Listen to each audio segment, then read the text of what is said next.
Assalamualaikum warahmatullahi wabarakatuh. Ketemu lagi dalam channel Bang Cemis. Oke, pada hari ini kita akan melanjutkan sikat habis soal sifat kolikatif larutan. Selanjutnya adalah soal nomor 11 ya. Adanya zat larut dapat mengakibatkan yang A, titik beku larutan lebih tinggi daripada titik beku pelarut. Yang B, tekan osmotik larutan kurang dari tekan osmotik pelarut. Yang C, titik-titik larutan lebih rendah daripada titik-titik pelarut. Yang D, titik-titik pelarut lebih tinggi daripada titik-titik larutannya. Dan yang E, tekanan uap jenuh larutan lebih rendah daripada tekanan uap jenuh pelarut. Oke, saya akan bahas dari yang A ya. Titik beku larutan lebih tinggi daripada titik beku pelarut. Oke, kalau kita menggunakan pelarutnya air ya, itu membekunya adalah 0 ya. Tapi kalau adanya zat larut, misalnya kita membuat es teh ya, jadi apa namanya, teh manis ya, berarti ada zat larutnya apa, teh sama gula. Otomatis apa, dia akan membeku kalau suhunya minus ya. Jadi apa, titik beku dari larutan nilainya akan lebih kecil dibandingkan dengan pelarut. Atau opsi yang A, titik beku larutan lebih tinggi daripada titik beku pelarut adalah salah. Kemudian yang B, tekanan osmotik larutan kurang dari tekanan osmotik pelarut ya. Jadi adanya zat larut, tekanan osmotiknya juga akan lebih tinggi ya. Jadi yang B juga salah. Kemudian titik-titik larutan lebih rendah daripada titik-titik pelarut. Oke, kalau kita menggunakan air ya, titik-titiknya adalah di suhu biasa adalah 100 ya. Tapi kalau kita memasukkan zat larut ya, misalkan garam dapur ya, nah itu nanti apa, membekunya larutannya akan lebih dari suhu 100 derajat. Jadi kalimat yang ini, titik-titik larutan lebih rendah adalah salah. Kemudian yang D, titik-titik pelarut lebih tinggi daripada larutan, otomatis juga salah ya. Jawabannya tekanan yang E adalah tekanan uap jenuh larutan lebih rendah daripada tekanan uap jenuh pelarutan. Ini yang benar, jawabannya yang E. Kenapa? Karena adanya zat larut ya, itu nanti akan menarik partikel pelarut ya. Jadi apa, tekanannya nanti yang larutan itu nanti bisa lebih rendah daripada tekanan uap dari pelarut. Kemudian soal nomor 12, penurunan tekanan uap larutan berbanding lurus dengan yang A, molaritas zat larut ya, yang B, fraksi mol zat larut, yang C, molaritas pelarut, yang D, fraksi mol pelarut, yang E, persen zat larut. Oke, di sini adalah molalitas ya harusnya. Jadi ini molalitas zat larut. Oke. Penurunan rumusnya apa? Delta P ya. Delta P sama dengan XT kali P0 ya. Berarti apa? Penurunan tekanan uap larutan berbanding lurus dengan fraksi mol ya, tergantung fraksi mol zat larut atau tekanan uap pelarut murni ya. Jadi apa, jawaban yang pas adalah apa? Option B ya. Jadi penurunan tekanan uap itu berbanding lurus dengan fraksi mol zat larut. Oke, selanjutnya soal nomor 13. Gambar berikut merupakan gambar partikel zat larut dan pelarut yang bukan sebenarnya ya. Oke, di sini ada 1, gambar 2, 3, 4, 5. Keterangan yang bulat hitam ya, gini ya, partikel pelarut, yang bulat tengahnya putih, partikel zat larut. Pertanyaannya, tekanan uap yang paling kecil terdapat pada wadah A1, B2, C3, D4, E5. Oke ya, jadi gini, tekanan uap yang paling kecil ya, tekanan uap paling kecil itu ya, tekanan uap ya, paling kecil, tekanan uap ya, paling kecil itu cari, intinya cari zat terlarut paling banyak ya. Oke, jadi kalau tekanan uap paling kecil berarti zat larut yang paling banyak. Jadi intinya apa? Suatu kebalikan ya. Untuk tekanan uap pelarut ya sama titik beku, dia kebalikan. Kalau ditanya yang paling kecil, berarti kita cari yang paling besar. Oke, kita hitung satu-satu. Yang A ya, kita nyari perbandingan antara pelarut sama zat terlarutnya. Zat terlarut sama larutan total ya. Zat terlarutnya yang putih. Di sini ada 5 ya, berarti ini 5 per totalnya 11. Kemudian yang ini 1 ya, per totalnya kalau kita hitung 11. Kemudian ini 2 ya, kita total hitung nanti 2 per 11. Yang 4 kita hitung putihnya 4 ya, 4 per 11, dan yang ini putihnya 3, per totalnya 11 ya. Jadi apa? Kalau tekanan uap paling kecil, kita cari yang nilainya paling besar. Nah, yang paling besar adalah apa? Yang 5 per 11 ya. Jadi untuk soal nomor 13, jawabannya adalah option yang A ya, pada gambar 1.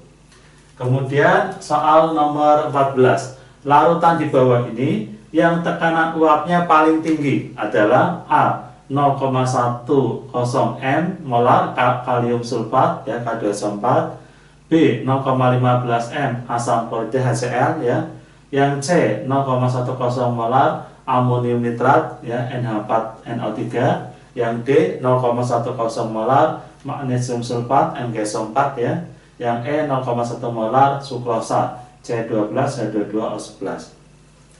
Ditanya apa? Tekanan uap paling tinggi. Berarti apa? Cari yang paling kecil nilainya. Nah, di sini ya kebetulan ada zat elektrolit ya, K2SO4, di mana N-nya ada 3 ionnya. Kalau ini N-nya ada 2, amonium nitrat ya, ini N-nya ada 2 ya. Kemudian magnesium sulfat, N-nya juga 2. Nah, kalau ini N-nya adalah 1 karena zat non elektrolit. Oke, caranya kita kalikan molar dengan jumlah N ya. 0,1 dikali 3 ya. Berarti ini sama aja, nilainya sama aja dengan 0,3 ya, yang ini 0,3. 0,15 kali 2 juga sama 0,3. Yang ini C 0,1 kali 2 berarti ini 0,2. 0,1 kali 2 juga, ini juga 0,2 ya. Yang ini 0,15 kali 1, 0,15. Jadi kita dapatkan apa? Yang paling tinggi, berarti kita cari yang paling kecil ya. Yang paling kecil adalah 0,15. Jadi untuk soal nomor 14, jawabannya adalah option yang E ya, sebesar 0,15. Oke, selanjutnya soal nomor 15, tekanan uap jenuh uap air ya, pada suhu 25 derajat Celcius adalah 23,76 mm Hg. Jika ke dalam 90 gram air ya, MR-nya 18 ya, ini gram ya, nanti dikira 9 ya, ini gram, kemudian ini gram ya. MR-nya 18, dilarutkan 18 gram glukosa MR-nya 180, maka penurunan tekanan uap larutan adalah yang A 23,28 mm Hg, yang B 2,38 mm Hg, yang C 0,47 mm Hg, yang D 0,10 mm Hg, dan yang E 0,02 mm Hg.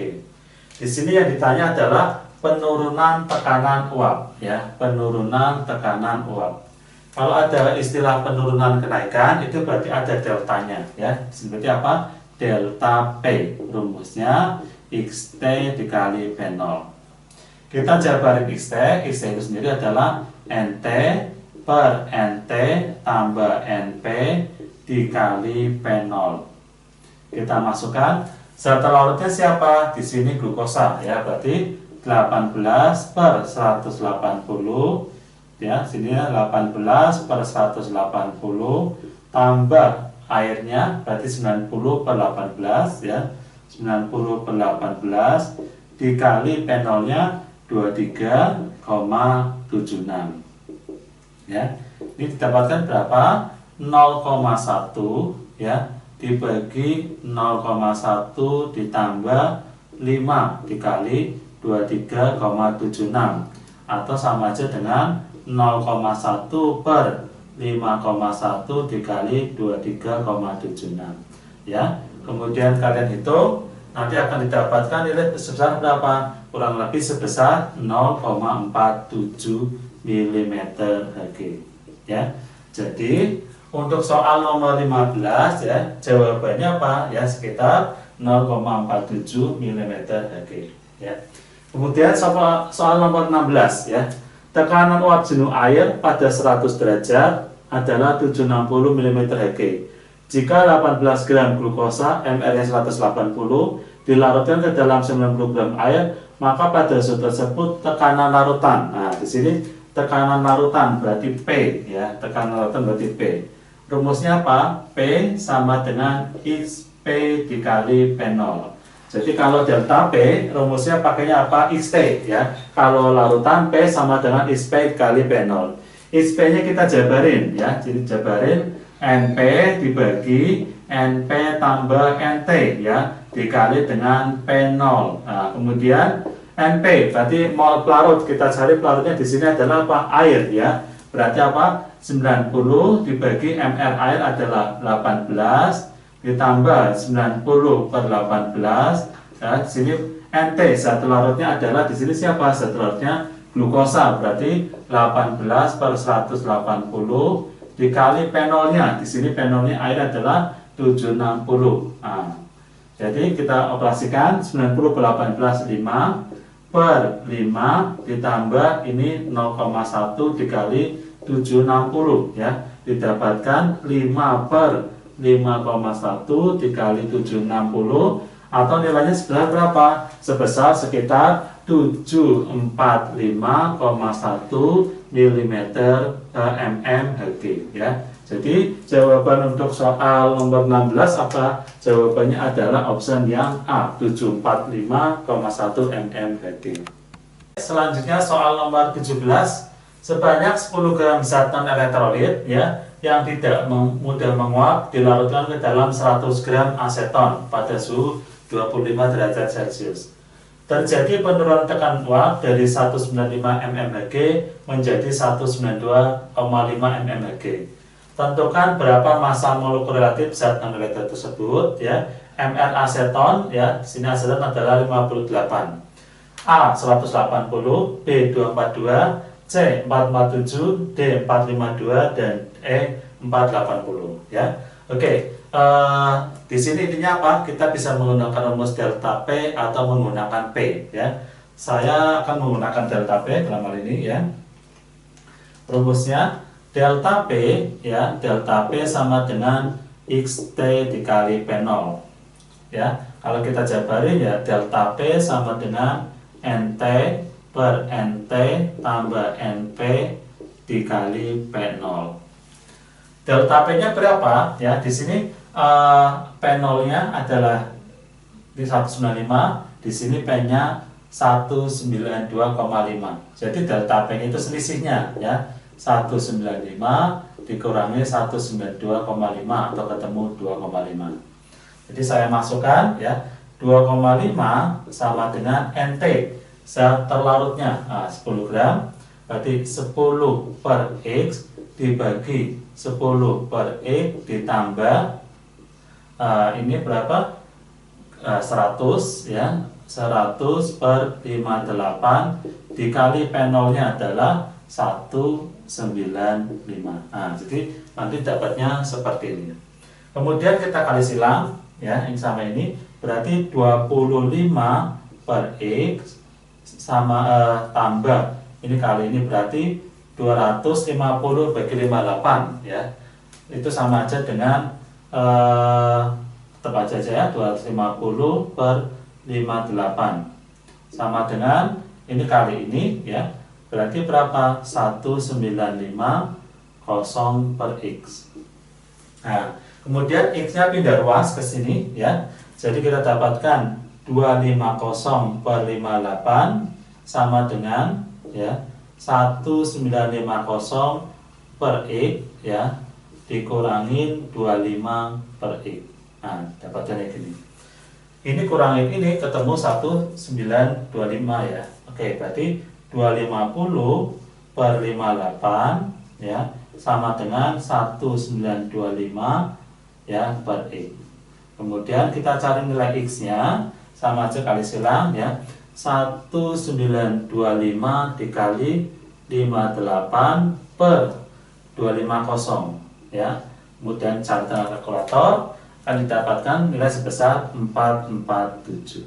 Ya. Jadi jawabannya untuk soal nomor 17 sebesar 447. Kemudian soal nomor 18, sebanyak X gram CONH2 dua kali, MR-nya 60 dilarutkan ke dalam 468 gram air, MR-nya 18. Sehingga tekanan uap jenuh larutan pada suhu 30 derajat yaitu 28,62 mmHg. Jika pada temperatur tersebut tekanan uap jenuh air murninya sama dengan 31,8 mmHg, nilai X adalah A 163,3 ya.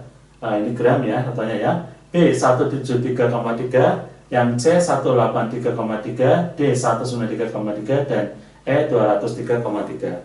Nah, di sini tadi pakai delta P. Nah, di sini saya akan mencoba pakai P ya.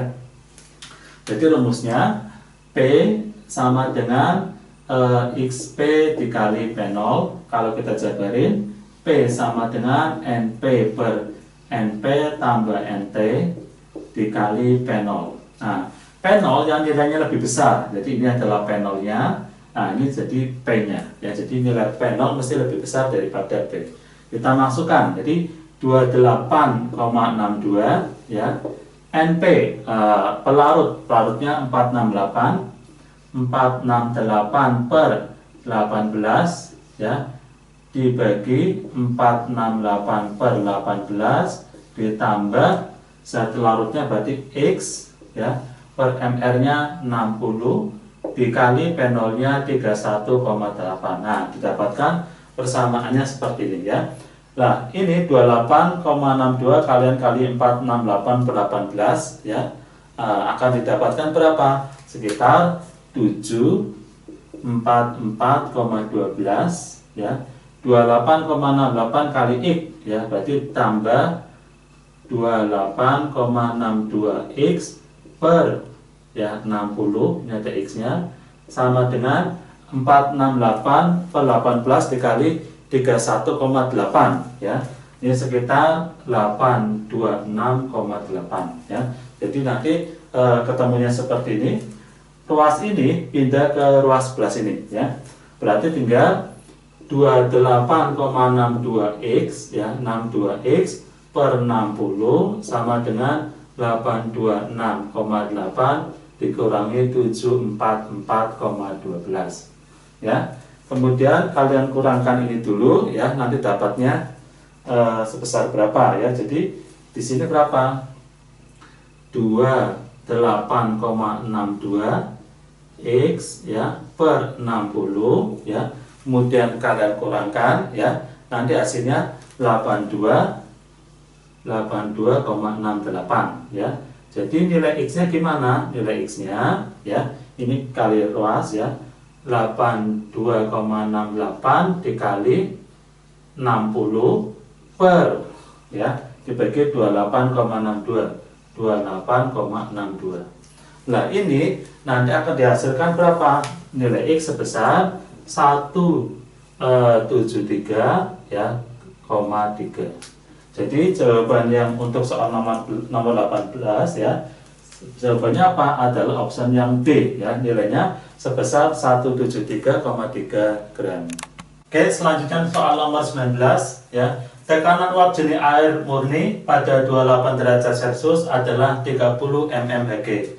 Pada suhu yang sama, larutan glukosa 1 molar mempunyai tekanan uap sebesar A 1,04 mmHg, B 1,08 mmHg, C 28,96 mmHg, D 29,46 mmHg dan E 60 mmHg ya. Oke, arti kata molar ya. Jadi kalau 1 molar itu artinya mol zat ya, itu sama dengan 1. Kemudian massa air ya, massa pelarut atau massa airnya itu 1000 gram. 1000 gram ya.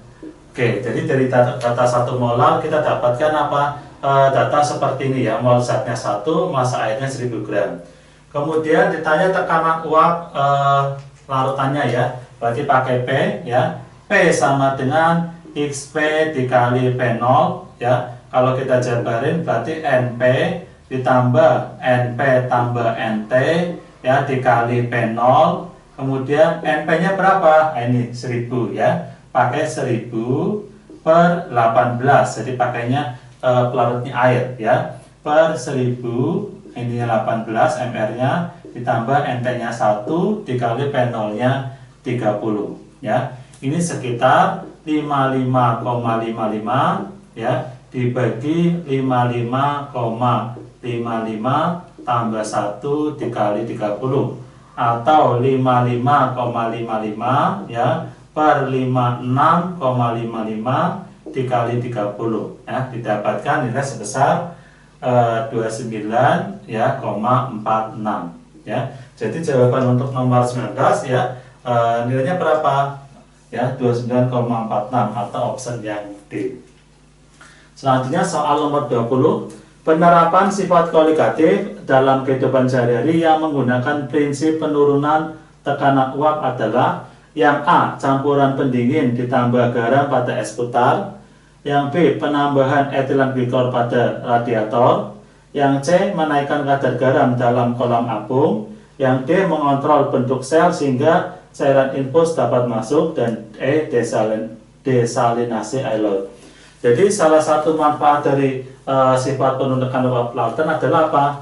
Menaikkan kadar garam dalam kolam apung, sehingga kalau kita berenang di dalam kolam tersebut ya kita nanti tidak akan tenggelam.